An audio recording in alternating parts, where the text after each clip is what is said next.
novidade. Doutora Cris! Meu Deus, Agora que sim, dificuldade. tá Como é que chegando, eu vai fiz? estabilizar a conexão. Vai estabilizar a conexão. 3, 2, 1. 3, Valendo, 2, 1. valendo. Doutora Cris Pronto. estabilizando a conexão. Ok, Tá achando- vamos lá? Como é que tá chegando o áudio aí, doutora Cris? Para mim tá tudo bem. Para você, tá me ouvindo bem? Eu acho que. Como é que tá o áudio para a turma que está acompanhando a gente aí? Eu tô vendo a doutora Cris ainda com certa dificuldade.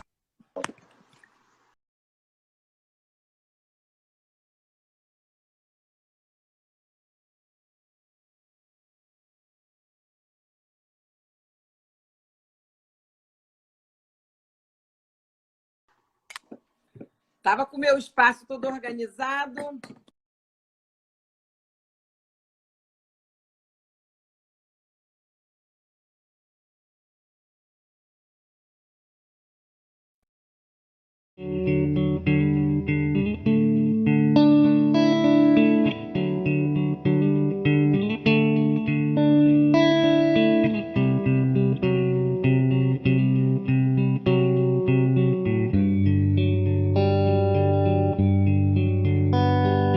Mais tempo, não percamos mais tempo.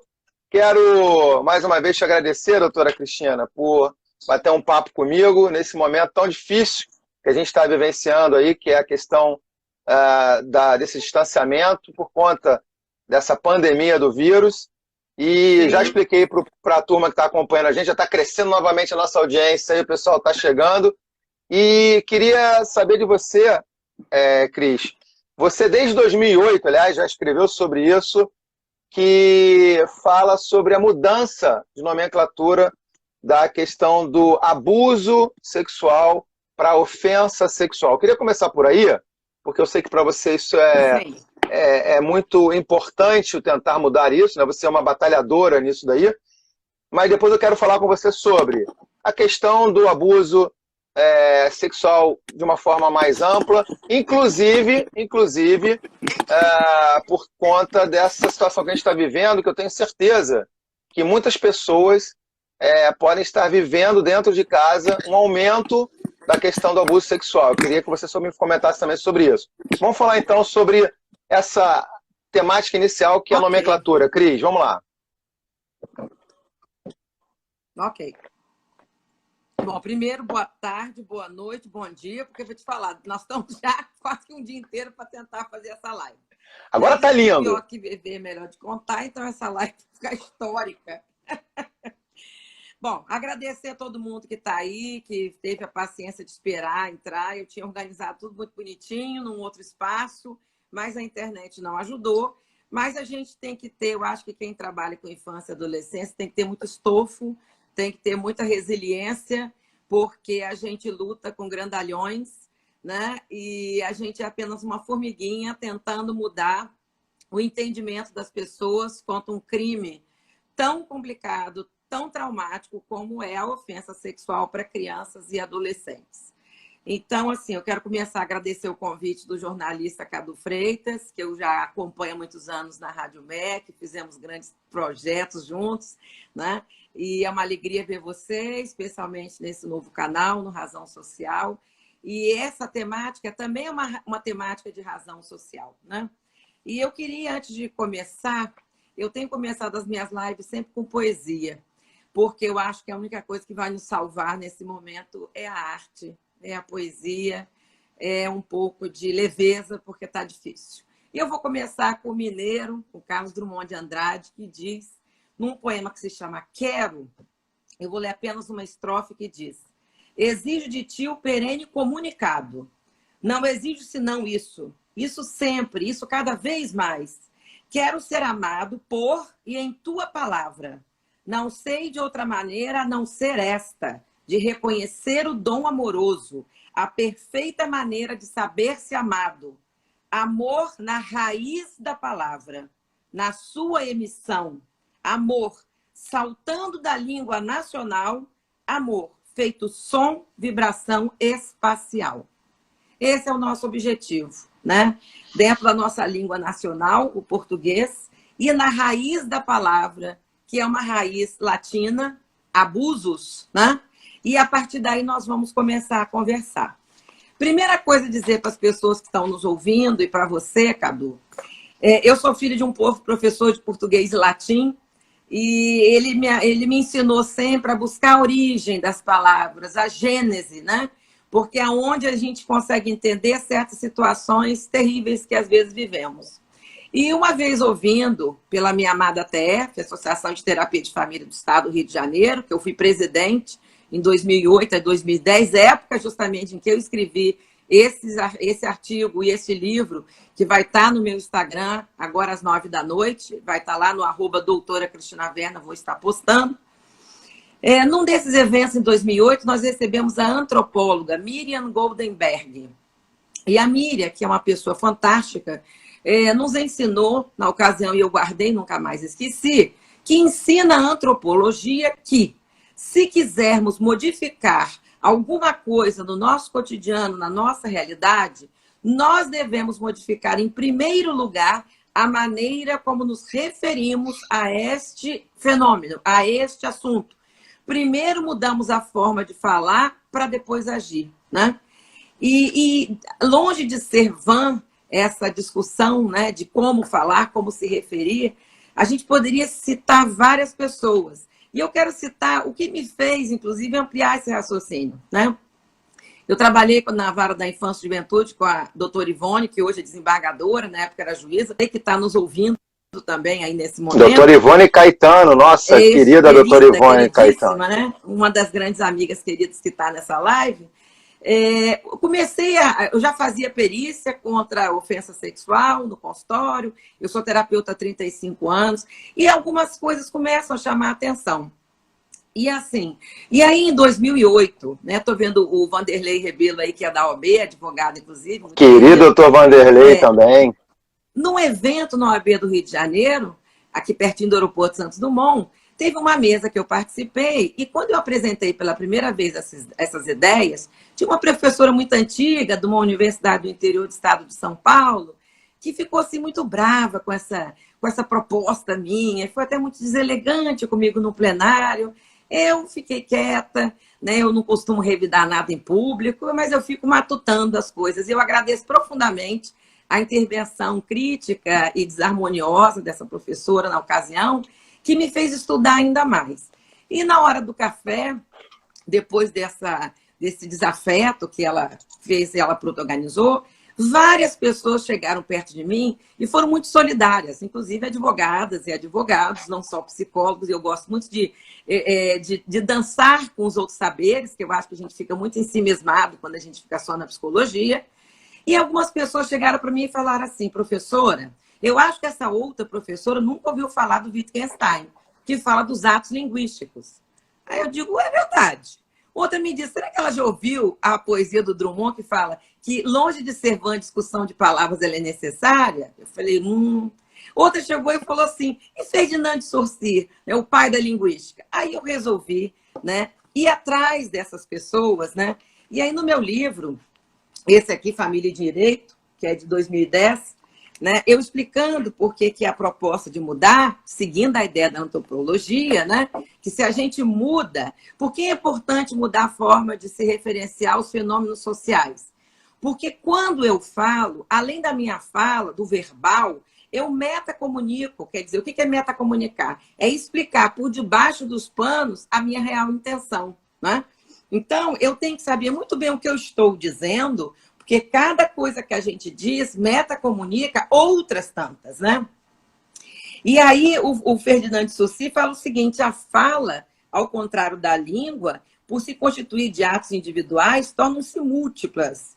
E os atos linguísticos individuais, eles são ilimitados, né? E formam um sistema. E os fatos linguísticos sociais formam um sistema ainda maior pela sua própria natureza homogênea. Então, na verdade, eu estou falando de um fenômeno social. E aí a minha ousadia, na verdade, eu estou tentando mudar mentalidades. E isso é um ato político, isso é um ato também da psicologia, do direito, né? Na verdade, é um ato linguístico, antropológico. Em suma, é um ato em defesa de criança e adolescente, né? Queria citar só mais um autor, que é o Echeverria, que ele diz também: através da linguagem, nós vamos construindo as nossas identidades individuais e coletivas. O que dizemos, o que calamos, vai progressivamente contribuindo para definir quem somos e como somos percebidos pelos demais, né? Também Flores fala que a linguagem não deve ser compreendida apenas como um instrumento que utilizamos para representar nosso pensamento, mas sim como conversações, conversas para as ações e conversa de possibilidades. E fecha com Bechara, que fala que atos linguísticos, na verdade, é a realização concreta da linguagem, ou seja, o ato linguístico em cada unidade de comunicação, quer uma palavra ou uma frase, propõe ação e propõe mudança. E é isso que eu estou propondo, mudar a nomenclatura. E aí, de onde é que surgiu essa ideia? Eu fui buscar a fundo o que significa nos dicionários a palavra abuso. A palavra abuso vem do latim abusus, que significa imbueno, uso excessivo, exorbitância de atribuições. Quando você vai no grande Google e Wise, você vê abusar é fazer uso desmedido e abuso é uso excessivo. Até na Wikipedia, que é mais prático de todo mundo acessar, diz o que é abuso, comportamento excessivo. Então, se a gente for olhar, todas as vezes que eu falo na palavra abuso, eu estou querendo falar que algo foi usado em excesso. E aí vamos pegar alguns exemplos. Primeiro, comida. Hoje é domingo. Muita gente talvez tenha abusado da comida. O que é abusar da comida? Comeu, que é um ato necessário, porém comeu demais. Então, abusou da comida. Vamos imaginar que, além disso, tenha bebido uns goles a mais. Então, você abusou da bebida, né? Bebeu um pouco além. A bebida, o álcool é uma droga lícita, então você pode usar, pode comprar e beber um pouco além, né? Tanto que a gente usa para, quando você trabalha com álcool e droga, você diz, você parte do quadrante uso, abuso e dependência. Essa espiral vai aumentando à medida em que você tem perdas. Então, quando eu abuso da bebida, fulano já é um abusador. Significa que ele bebe além que devia, bebe em excesso, mas usa algo que é lícito. Eu posso dizer, por exemplo, na pandemia tem muita gente comprando, inclusive, brinquedinhos eróticos, né? 50% da venda aumentou de brinquedos eróticos. Vamos dizer que as pessoas estão abusando da compra de brinquedos eróticos, nada contra. Ou que tenha comprado muitas roupas. A gente tem até algumas síndromes de pessoas que compram demais, a oniomania, né? Que é essa mania de comprar coisas em excesso e necessidade. Então, comprar faz parte da vida, eu preciso comprar roupa, sapatos, mobiliário. Porém, quando eu gasto demais, abusei dos meus gastos e eu fiz um gasto excessivo. Eu posso também dizer que eu tenho que dirigir 80 por hora. Porém, quando eu passo dos 80, eu abuso da velocidade. Tanto comprar quanto dirigir em velocidade são coisas que eu posso fazer, não é? E ainda posso dizer que abusou dos pedidos, uma pessoa muito pidona. Pedir pode, mas pedir toda hora. Então, eu estou dizendo exemplos, comida, bebida, gastos, velocidade, situações em que eu posso usar e de tempos em tempos eu abuso desse uso. Eu faço um uso excessivo. Porém, eu faço. Dormiu demais. Eu posso dormir, mas eu devo dormir 8 horas. Se eu dormir em excesso, é um problema meu. Mas eu estou partindo de algo lícito, possível, algo que é aceitável. Vamos traduzir isso, vamos trazer isso para o campo da ofensa sexual. Eu posso usar o corpo de criança e adolescente? Não. Eu não posso nem usar e nem usar em excesso.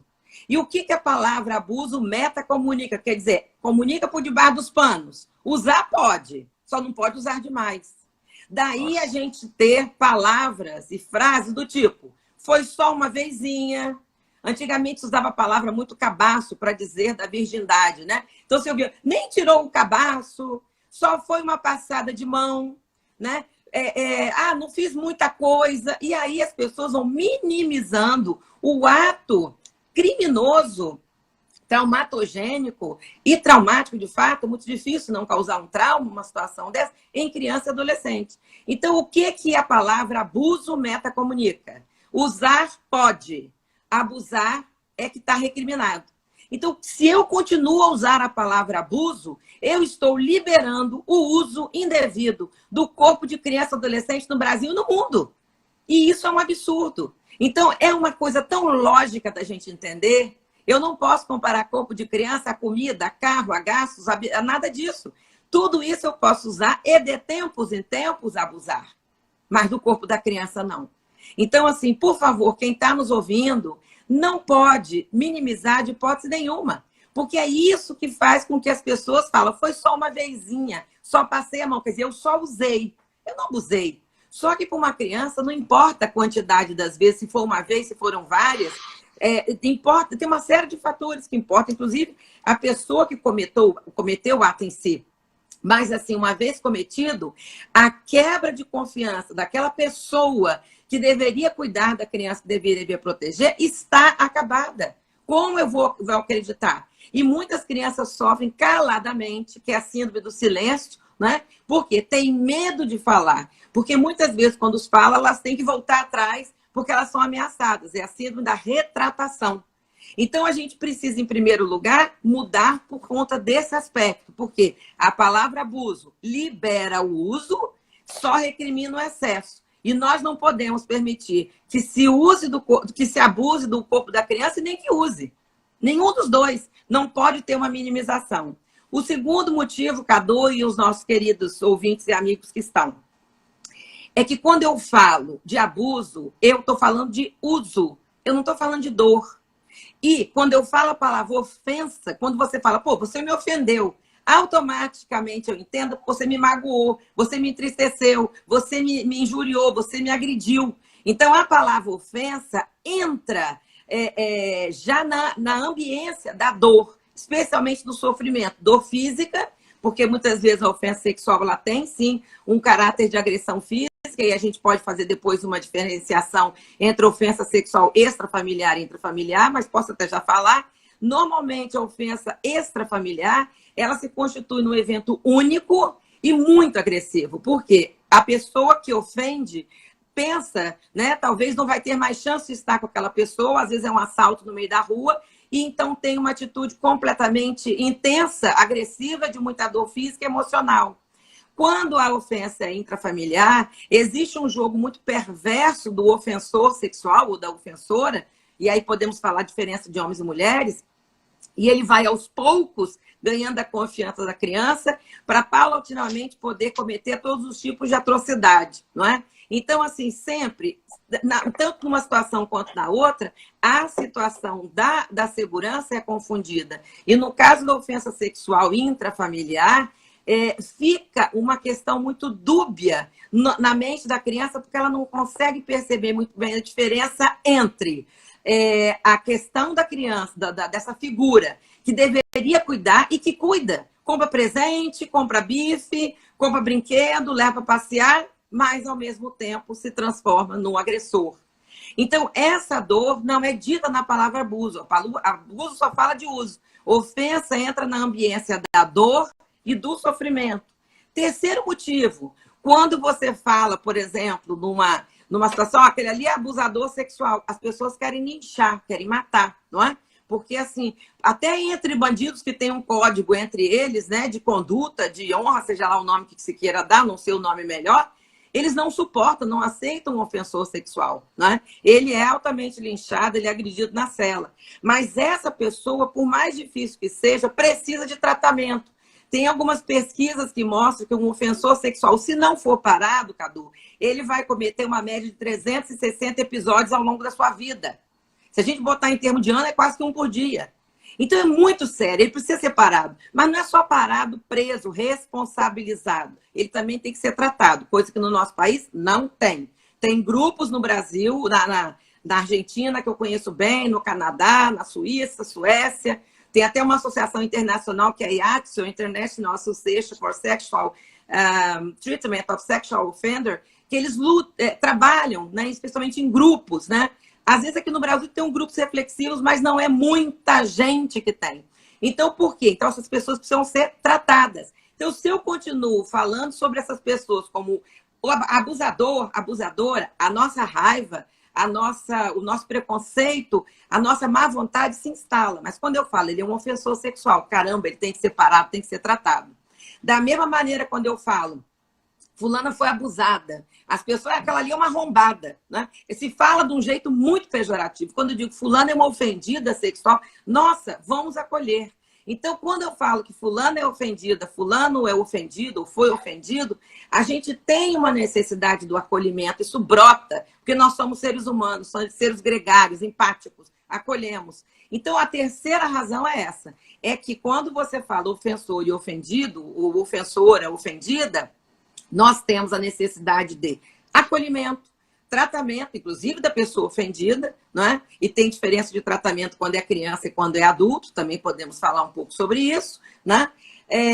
E também a questão de que quando você fala de ofensor e ofensora, também tem essa ideia para ser tratado. E alguns grupos no Brasil têm projetos para vitimizadores, sim. A psicóloga do Zé está nos colocando, eu sei disso. Tinha um grupo muito bom no NOS, aqui no Rio de Janeiro também, mas são atitudes, são iniciativas isoladas. Nós não temos no governo federal ainda um programa voltado, bastante formalizado, para o atendimento de ofensores sexuais, ofensoras sexuais. E diga-se de passagem, 95% são homens, são ofensores. Os homens são mais belicosos, isso é uma construção cultural, né, dessa liberalidade para homens agredirem corpos de mulheres e de crianças e adolescentes. Mas existe uns 5% de mulheres que também são ofensoras sexuais, né? Eu gosto mais de ofensor do que vitimizador, porque vítima, a gente usa mais essa palavra quando a gente trata de crimes que envolvem a vida, não é? Fulano foi vítima de um assalto, né? Quando a gente fala que a gente perdeu bens, a gente fala que a gente foi espoliada, perdeu patrimônio, né? Então, você foi subtraída. Mas quando você fala da honra, quando você fala das questões mais da personalidade, a gente fala em ofensa. Então, esse nome também é mais adequado, ofensores sexuais, ofensoras sexuais, né? E esse é a ideia, não é? Para que a gente, à medida em que a gente começa a falar diferente, a gente começa a entrar. Não liberamos mais o uso do corpo da criança, né? Só liberando o excesso, nem o uso não pode. Também falamos da dor e sofrimento e não simplesmente de uso, e também nos referimos a essas pessoas envolvidas nesse triângulo, né, das ofensas sexuais, onde tem uma terceira figura, que é a figura do negligente ou da negligente, ou facilitador, aquela pessoa, por uma incapacidade psicológica, não conseguiu ver, perceber, cuidar e proteger. Então, quando a gente tem esse triângulo, que eu chamo de triângulo das dores, ou triângulos da ofensa sexual, quando eu mudo, eu consigo acolher a dor da criança ou adolescente ofendida ou ofendido, a dor do ofensor ou do ofensor, que por mais difícil que seja, tem que ser acolhida também, porque ele causa um mal muito grande no próprio seio familiar dele, até porque a maioria das ofensas são intrafamiliar. E também a gente acolhe a figura do negligente ou do facilitador, que infelizmente não conseguiu perceber, porque é tão cruel, Cadu, a gente imaginar que o homem que você escolheu para estar do seu lado, como seu parceiro, alija você do jogo sexual, pula uma geração e vai para a geração seguinte, não é? E pega uma criança ou um adolescente que ainda está no início da sua vida sexual e faz um desvio de rota completamente inadequado e triste, né? Quando essa pessoa deveria descobrir a sexualidade com alguém da idade dele ou dela, nas brincadeiras e depois nos jogos sexuais, que começam na adolescência e início de vida adulta. Não, ela é absurdamente, abruptamente cooptada por essa pessoa que tem uma dificuldade de autocontrole, né? E ela não consegue perceber que o seu objeto de amor e de desejo está fora da sua faixa socialmente aceita. Isso é inadmissível. O dano na mente da criança é muito grande.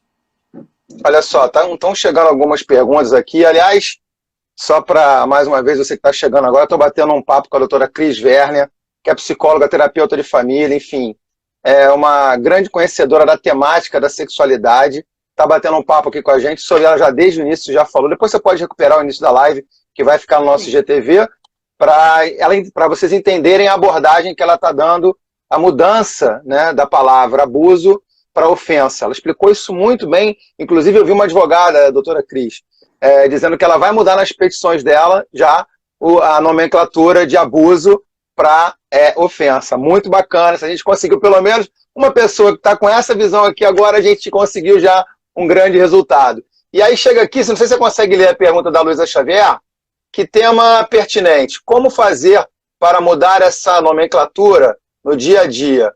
Qual o papel dos jornalistas nessa dinâmica para colaborar com essa mudança de perspectiva?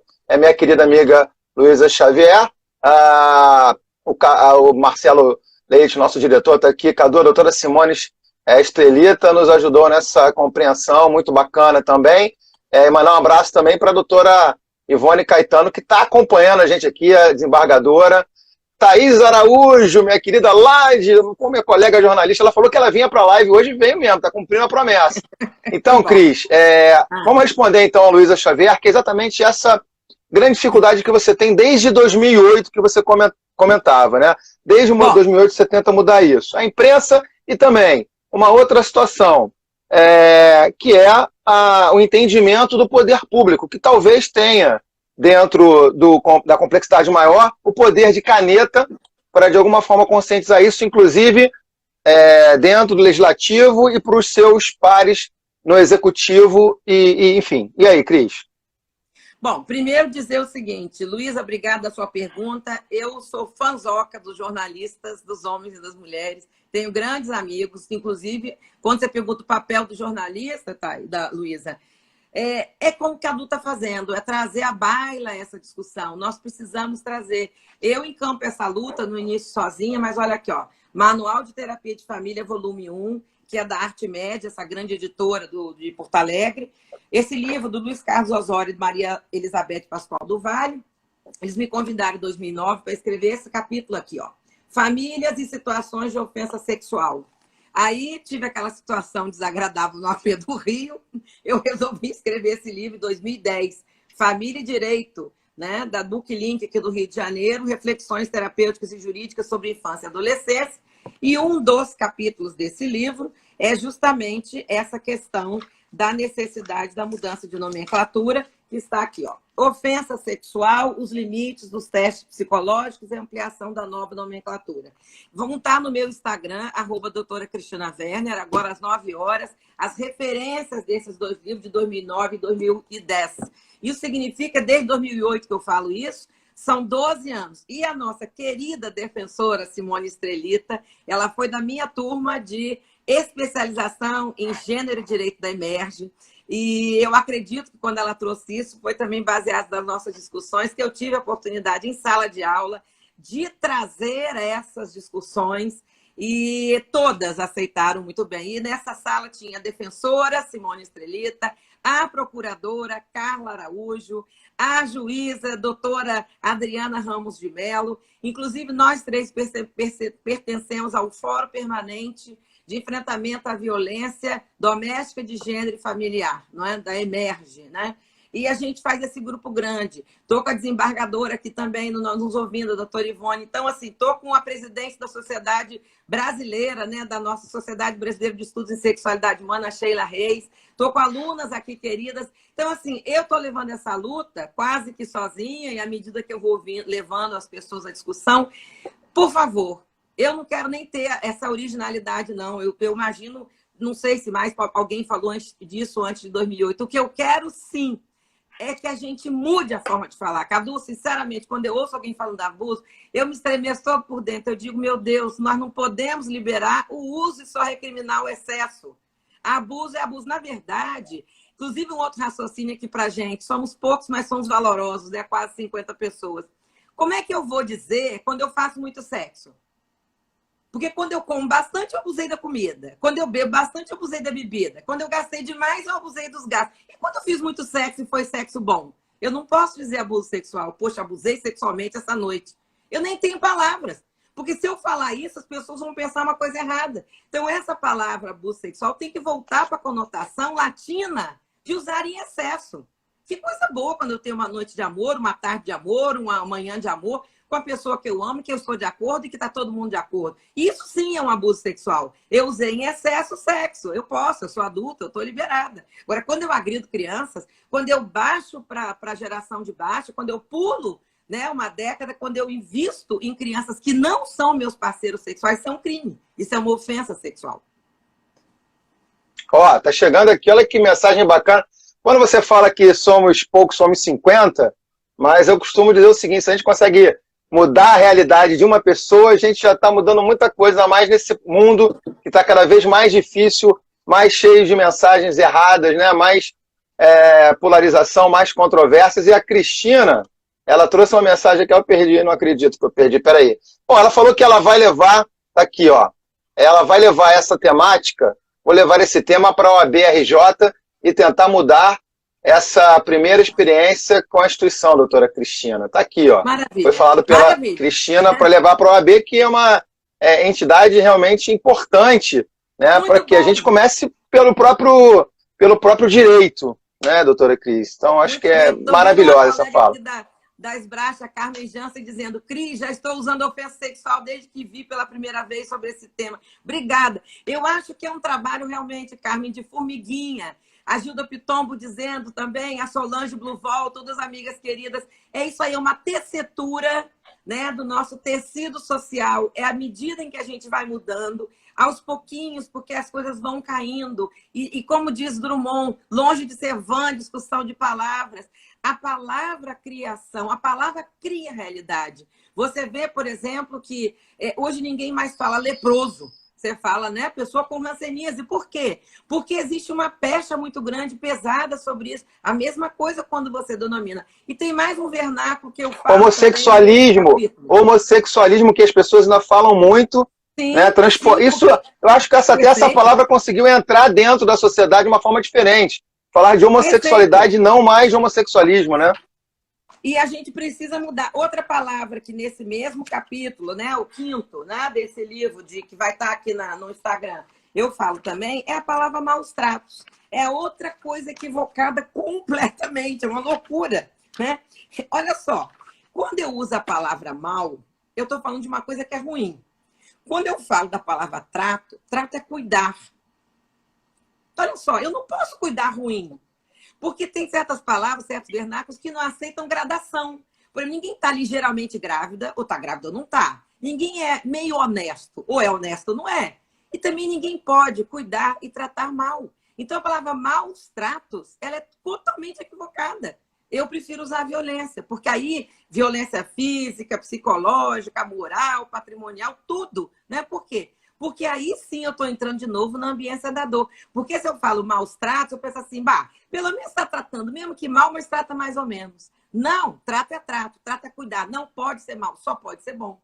Então, essas perguntas, elas são, essas divagações, elas são importantes, né? Justamente para quê? Para a gente criar uma realidade de maior proteção contra esses crimes para criança e adolescente, né? Isso não é normal. Nós não podemos violar, né, a psique, o corpo, a alma de uma criança, de um adolescente. E se acontece, nós temos que tratar rapidamente para que essa pessoa tenha uma vida sexual no futuro, Cadu, plena, não é? E aí eu falei um pouco sobre isso. Quando uma criança acaba de sofrer uma ofensa sexual na família, uma criança ou um adolescente, toda a família precisa entrar em tratamento e essa criança em especial, para poder elaborar esse trauma e recuperar a confiança nas figuras parentais e responsáveis. Mas o que a gente vê às vezes, Cadu, eu nesses 35 anos de terapia já encontrei milhares de casos de homens e de mulheres. Passado 15, 20, 30 anos, a pessoa em terapia não sabe por que tem uma disfunção sexual, uma dificuldade de orgasmo. Mulheres, muitos casos de anorgasmia, não consegue atingir prazer. Quando você vai buscar no seu passado, na sua linha de tempo, na linha sináptica, você começa a procurar os eventos e encontra um evento-chave, como a gente chama no MDR, um evento-chave de ofensa sexual na infância e na adolescência. E aí, se você emparelha duas situações ruins, como mostra o TCC, né? Quando você emparelha estímulos. O estímulo do desejo, da carícia, com a coisa da proibição do errado. E aí você começa a entender que sexo é uma coisa errada, é suja, é pervertida. Na verdade, É uma herança, como está dizendo aqui a Solange Bluval, uma herança patriarcal, sim, machista, que libera o uso do corpo das mulheres. E é por isso que nós temos todas que ser mulheres feministas e homens feministas, né? E não basta ser só feminista, homens e mulheres. Nós temos que ser antimachistas, porque ninguém tem o direito de invadir o corpo do outro. Sexo tem que ser sempre com anuência, com concordância. Como diz o Arnaldo Jabor e a Rita Lee, né? Na música Sexo, Amor e Sexo, né? Sexo é invasão, né? É uma invasão no corpo do outro. A gente tem alguns orifícios que podem ser usados para prática sexual, cada um usa o orifício que quiser. Ninguém tem nada com isso, né? As pessoas querem ficar legislando sobre a vida sexual do outro. Muito feio isso. Legisle sobre a sua. E faça o que você se sente bem, que você acha que é de acordo, ok. Cada um com o seu cada qual. Esses orifícios que seja boca, seja vagina, seja ânus, seja o que for, são orifícios que você adentra o corpo do outro, né? Por isso que beijar, na verdade, não pode ser essa coisa banalizada como tá. Beijo é o ósculo santo, né? É essa coisa maravilhosa, íntima, né? E tem essa troca de fluidos, né? A sexualidade permite essa troca de fluidos. Então tem que ter uma concordância, porque neste momento da prática sexual, você entra em alfa, você vai para outro espaço, para poder desfrutar disso. Para isso, a sua história sexual não pode ter ranhuras, não pode ter episódios traumáticos na qual você foi seduzida, enganada, forçada, obrigada. Isso é um desrespeito total à alma humana, além do corpo e da psique. Essas coisas só podem ser feitas com muita concordância. Não importa com quem você vai fazer, mas você tem que estar plena. Por isso, rapazes que nos ouvem, né? Já que vocês têm um órgão que invade o corpo, né? Por favor, não transem nunca com alguém alcoolizado, homem ou mulher. Não façam isso, isso é estupro. Quando eu digo isso em sala de aula, eu dou uma aula por semestre na medicina, na Faculdade de Medicina da UF, na convite do Departamento Materno-Infantil. Eu pergunto, às vezes, a alguns rapazes que já transou com alguém alcoolizado, não levantem a mão, só pensem. Se vocês fizeram isso, vocês cometeram estupro. Aí o povo fica meio assim, falei, claro, porque qualquer coisa que não seja baseado na concordância, na anuência da pessoa, é uma invasão, é um estupro, é uma agressão. Então, isso a gente tem que combater severamente. Doutora Cris Werner, olha, a gente pode ficar 5 horas aqui batendo papo, não que você tem que colocar o seu livro às 9 horas no seu Instagram, doutora Cris Werner. Mas eu queria poder aproveitar esse momento aqui também, que a gente está falando da questão da ofensa sexual, também voltada para crianças e adolescentes.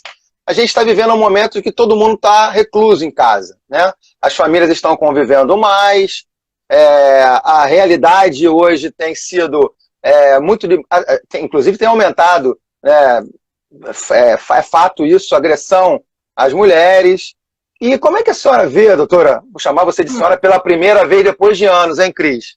Chamei você de senhora pela primeira vez depois de anos. Você vai brigar comigo? Menino, não briga comigo não, por favor, Cris. Não briga comigo não, Cris, mas tudo bem. Ô, Cris, como é que você vê isso nesse momento de isolamento? O risco também para essa temática, né, da ofensa sexual e que, de repente, ela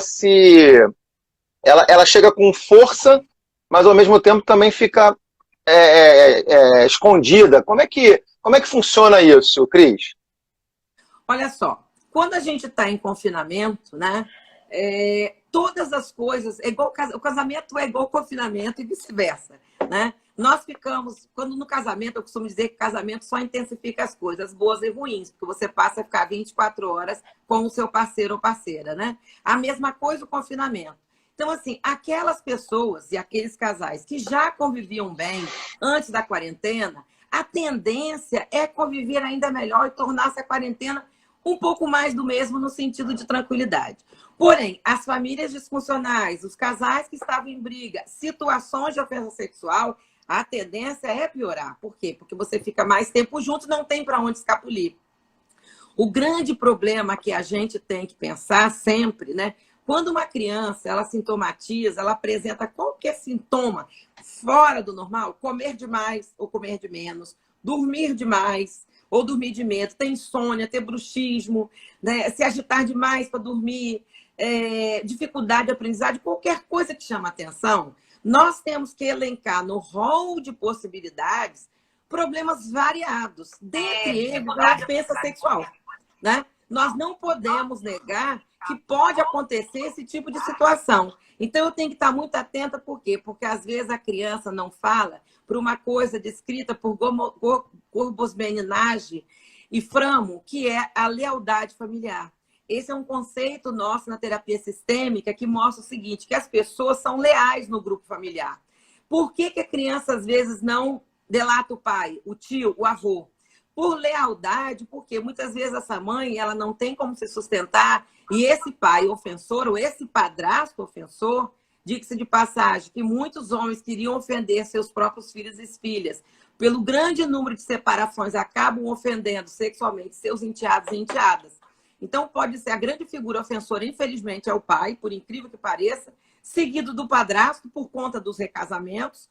Os avós, porque tem o avô, né, tem um acesso muito grande a neto, é uma figura considerada carinhosa. Os tios, o irmão mais velho, e aí vem outras figuras familiares. Então, assim, muitas vezes a criança não fala, não chama atenção sobre essa ofensa que ela possa estar sofrendo por um homem da família, por lealdade ao grupo familiar. É uma verdadeira ovelha que está indo para o matadouro, né? Ela meio que ela se imola em prol dessa homeostase familiar nociva, né? Nefasta, que é mantida por o silêncio da criança. Então, para a criança falar, ela precisa ser acolhida. Então, a gente tem que dar valor à fala da criança, não dizer que ela está confabulando, que ela está inventando, que ela está delirando. Entender que ela possa estar querendo denunciar alguma coisa que ela não tem nem palavras para dizer. Né? Então, acolher a fala da criança como uma fala passível, sim, de veracidade, mas ela pode faltar ela vernáculos, palavras, retórica adequada. Né? Mas ela vai demonstrar, provavelmente no corpo. A gente tem uma tendência de somatizar coisas que a expressão não sai. Né? Tudo que o Pierre Bill já dizia isso, né? O corpo fala. Tudo que a gente não consegue externar, a gente joga para o corpo e o corpo denuncia. Aquela criança, por exemplo, isso aí é clássico, várias mulheres lindíssimas que engordaram muito, porque elas se escondem atrás da gordura. Assim, não me achem aqui, é como se fosse uma capa de proteção, não é?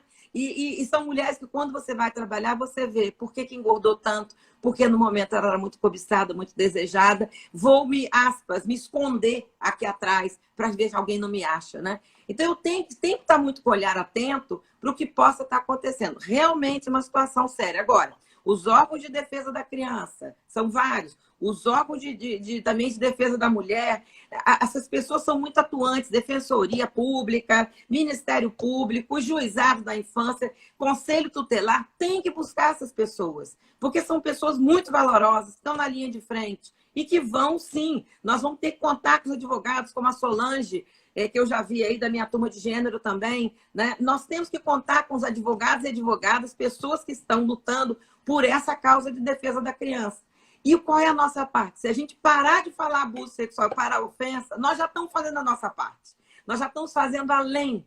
Parar de falar maus tratos, falar violência, já estamos caminhando em prol da criança. Então, nós não podemos nos calar, nós não temos esse direito. Alguém consegue, assim, a gente consegue identificar nesse momento, numa família em que pai, mãe, filhos, e de alguma forma haja essa questão da ofensa sexual. Você falou que normalmente a criança ela expõe essa imagem através do corpo. E como é que você resolve isso no momento em que você está confinado ou se de repente nunca aconteceu?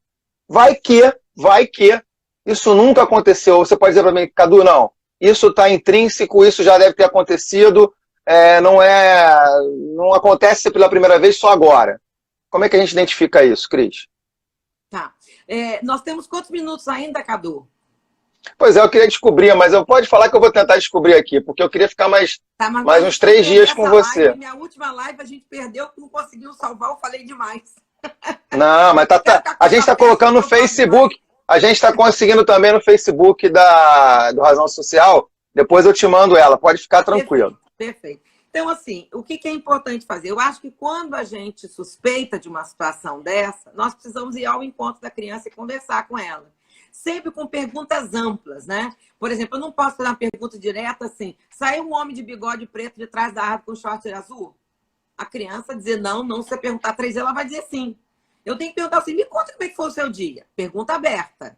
E o que você fez em casa? Vamos imaginar que a mãe esteja num serviço fundamental, sei lá, um caixa de supermercado, bombeira, médica, enfermeira, pessoal de limpeza, sei lá. Vamos imaginar a administração de um cemitério, está saindo dessa pandemia. Se ela está desconfiada, pergunta, meu filho ou minha filha, me conta como é que foi o seu dia, não é? Como é que aconteceu hoje? Que você fez com o papai? O que você fez com o titio? O que você fez com o vovô? Vai perguntando de uma forma ampla, aberta, para ver o que ela vai te trazendo, né? E sempre ouvir antes de julgar, de criticar, não dizer para a criança que isso é mentira, porque senão ela vai se retratar, não é? Acolher, e aí sim, eu acho que você tem que conversar com a pessoa, e se for o caso, você tentar botar essa criança num local de segurança, né? Acima de tudo, em primeiro lugar, na desconfiança de uma ofensa sexual, garantir a integridade física dessa criança. Porque se não for nada, você depois restabelece a relação. Às vezes as minhas alunas me perguntam, né? Eu também já fiz laudo muitas vezes para ofensa sexual. E se não for? É preferível você tirar momentaneamente a criança do convívio de um potencial ofensor e depois restabelecer, do que você deixar a criança numa situação de vitimização, né? Nós não podemos deixar essa criança exposta numa situação de agressão. Então, nesse caso, você pode mandar para casa de uma avó, de uma madrinha, de uma tia, de alguém que possa ficar até isso ficar elucidado, esclarecido. Agora, onde a fumaça fogo, alguma coisa acontece diferente, né? Então, eu acho que a gente tem que estar muito atento. Se for o caso, até passar a dormir com a criança no mesmo espaço, né? Botar alguém de sua confiança para tomar conta dela, mas não deixar para depois, quando passar a pandemia. Nós não sabemos quando vai passar. Então, nós temos que atuar ontem. Não é nem hoje, não, é ontem. Nós não podemos brincar com isso, de jeito algum. Você também tocou numa palavra muito cara para quem hoje, né, tem o mínimo de bom senso e educação, que é a questão do machismo. Eu costumo dizer para as minhas pares e para as pessoas que normalmente eu me relaciono que eu sou um machista, porque eu fui criado numa sociedade machista, mas que eu tento me ver como uma pessoa que mudo o meu conceito aprendendo, né, com empatia. Isso é o meu modo de pensar, é o meu modo de viver hoje. E aí eu quero fazer aquela pergunta que todo mundo hoje faz e que a gente sabe que tem, e que precisa ser martelado, como você falou. Martelar ofensa sexual em vez de abuso sexual. Agressão em vez de maus tratos, não é isso? Em briga de marido e mulher, não se mete a colher? Não entendi o final da pergunta, Cadu. Em briga de marido e mulher, não se mete a colher? Em briga de marido e mulher, se mete a colher, o garfo, só não se mete a faca, né? Porque nós não podemos deixar de ajudar uma mulher que possa estar numa situação de confinamento. Nós aqui no nosso grupo de defesa da mulher aqui no Rio de Janeiro, tem uma constatação muito grande. Aumentaram muito os crimes de arma branca, que são as facas. Porque crimes de faca aumentaram muito nessa pandemia. Por quê? Porque a mulher fica confinada e a arma que o homem tem em casa são as facas. Então, assim, a qualquer menor sinal de grito, de pedido de socorro, de confusão, de barulho, é melhor você pecar pelo excesso. 190, chama, telefona, não deixa passar.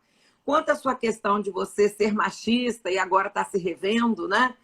Isso é um movimento maravilhoso. Todos nós fomos, de alguma maneira, crescidos nessa forma, inclusive até quando a gente não cita as mulheres, quando não faz a flexão no feminino, nós estamos não nomeando as mulheres, né? Quando eu falo brasileiros, eu não posso falar, tem que falar brasileiros e brasileiras, porque eu não sou brasileira, eu sou brasileira, não é? Porque tudo que não é mencionado não existe. E à medida em que eu trago para o feminino, quando eu faço essa flexão, pode dar mais trabalho, mas eu estou lembrando pessoas do sexo feminino, pessoas do sexo masculino. Isso é muito bom, né? Então, sim, temos que meter a colher, sim, tem que ajudar, porque, assim, se essa mulher estiver dentro do que a gente chama de ciclo da violência, né? Ela vai ter muita dificuldade de sair. Você imagina você rodando, né? Tem um filme que mostra um casal em férias em Paris rodando, né? O Arco do Triunfo e não consegue sair, passa de manhã e de tarde e estão rodando. Às vezes a gente fica assim sem conseguir sair uma brecha. Por quê? No primeiro estágio, quando começam as primeiras agressões, a mulher também minimiza, como a gente minimiza. Ah, só passou a mão uma vez, né? É tal do uso. O uso está liberado, né? Pelo abuso, né? Da palavra abuso. Então, assim, a mulher vai minimizando até que chega um momento, um ato crucial, intenso de agressão, né? Que é aquela situação. E aí ela acorda, vou sair de casa, vou chamar a polícia, aí entra na terceira fase, na fase seguinte, que é a fase de lua de mel, onde ele diz, não vou mais fazer isso, promete mundos e fundos, a mulher fica e lá pela santa recomeça tudo de novo. É um ciclo vicioso, é um ciclo neurótico, descrito desde 1977, o ciclo da violência, e a gente tem que entrar nesse ciclo em algum momento. Não se pode permitir que uma pessoa com quem você conviva te empurre, te chame de burra, te agrida com qualquer coisa que seja. Ninguém tem esse direito, ninguém, não é? Se você não está satisfeito com a pessoa que você está, vá embora. Desde 1977, Nelson, como era o nome dele, aquele do divórcio, me faltou o nome agora. Enfim, depois eu posso me lembrar, se alguém lembrar, escreve aí. 1977, o pessoal pode me ajudar. O pessoal pode lembrar e me ajudar também. Ele conseguiu trazer a lei do divórcio, né? E no divórcio hoje você pode se separar a hora que você quiser. Então não fique com alguém porque você não está satisfeito, não está feliz, você vai agredir, né? Isso é uma covardia. E os homens têm uma força muscular maior do que as mulheres, né? Nelson Carneiro, obrigada, Sheilinha. Nelson Carneiro, em 1977, trouxe a lei do divórcio, né? E isso facilitou muitas famílias que estavam vivendo extremamente mal, porque não tinha um aparato legal que desse a essa mulher uma condição de não desquitada. Porque a mulher desquitada era muito alijada da sociedade, né? Com um divórcio, as pessoas têm o direito, inclusive, de refazer a vida. Não está feliz? Pega as trouxas e vai embora. E seja feliz, né? A gente tem, como diz um meu colega de mestrado, que é seu homônimo, Cadu, a tese dele é partindo alianças, né? Desconstruindo a conjugalidade, refazendo a individualidade e seguindo em frente, né? Não está feliz, não viva mal. A vida é muito curta. Minha sogra dizia que a vida é um conto ligeiro, passa muito rápido. Viva bem com as suas crianças, viva bem com seus filhos, sobrinhos, netos, não os agrida e também com a sua parceria. Não estando feliz, tente conversar e resolver. Se não for possível, ano novo, vida nova. Ano novo, vida nova. E depois que essa pandemia passar, teremos um novo mundo novo, né? Vamos ver se a gente consegue realmente realizar isso. Doutora Cris, eu acho que a gente deve estar chegando no finalzinho, mas eu não queria perder a oportunidade de perguntar o seguinte: por que sexo ainda é tabu? Porque essa pergunta, né, é a pergunta que a gente está desde lá no passado querendo fazer um programa juntos, né? Você sabe que eu estou te devendo essa, você também, a gente não consegue fechar isso, mas quem sabe agora com essas provocações virtuais, né, remotas, a gente consegue. Porque o pessoal que está me acompanhando aqui, falar sobre sexualidade com esta moça, com esta senhora, com esta mulher, com esta profissional, é delicioso. Ela fala com uma linguagem simples, uma linguagem sutil e que toca. Então, por que a gente ainda vê o sexo como tabu? Rapidamente, não sei como é que você consegue falar isso rápido, mas vamos começar o nosso programa já, bate-papo Cris Cadu, por isso daí, Cristina. Olha, eu acho que isso valeria uma live só para isso. É boa. Eu acho que sim. Mas eu acho que houve uma grande confusão quando a gente começou a descobrir a sexualidade, não é? E a gente associou a coisas que não fazem parte da sexualidade. Sexo é vida, energia, alegria. Sexo é brincadeira de gente grande. Por isso é que a gente não pode brincar com gente pequena, não é? E aí, Cadu, eu não sei se nós já estamos terminando. Estamos terminando? Pois como a gente entrou e voltou, eu queria ver se eu estou tentando falar com o Rafael, que é o meu operador querido de... Tá. De ele vai te dizendo aí quanto tempo eu tenho. Eu comecei com Carlos Drummond de Andrade, com poesia, e eu quero terminar com poesia como eu quero morrer com poesia. Porque sem poesia a gente não consegue viver e ter saúde mental. Terminando com Carlos Drummond de Andrade, a palavra. Já que nós estamos discutindo hoje palavras, né? A mudança de nomenclatura, visando a mudança de mentalidade. Resumindo aqui para vocês, quem chegou depois. Por que não devemos usar a palavra abuso para se referir a um crime contra a criança e adolescente? Porque a palavra abuso vem do latim abusos, que significa usar em excesso. Nós podemos usar em excesso comida, bebida, compras, velocidade, etc. e tal. Mas nós não podemos usar em excesso, não podemos usar em excesso o corpo da criança e nem usar. O grande problema é esse, que quando a gente comunica e fala para abuso, nós estamos dizendo, ó, usar um pouquinho pode, só não pode usar em excesso. Não, o corpo da criança não pode ser usado nem um pouquinho, nem um pocão. Nem pouquinho e nem em excesso. Então, nós não podemos mais usar a palavra abuso. Razão 1. Razão 2. Quando eu falo em abuso, eu estou dizendo de uso. Fica uma coisa muito utilitária o corpo da criança. Quando eu falo em ofensa, eu estou entrando na ambiência da dor e do sofrimento. Coisa que a palavra abuso não traz. E o grande problema, justamente, desses acontecimentos são as dores psíquicas e o sofrimento também corporal. Terceira e última razão, ser referendado como ofendido, ofendido, ofensor e ofensora nos remete a acolhimento, tratamento e responsabilização. Ao passo que ser abusado, abusada, abusador e abusadora nos causa repulsa, nos causa raiva, revolta e a gente não faz o trabalho que deve, que é dar um tratamento a essas pessoas e um acolhimento devido. Terminando com a palavra de Carlos Drummond de Andrade. Já não quero dicionários consultados em vão. Quero só a palavra, que nunca estará neles, nem que se pode inventar. Que resumiria o mundo e o substituiria. Mais que sol do que o sol, dentro do qual vivêssemos todos em comunhão, mudos, saboreando-a.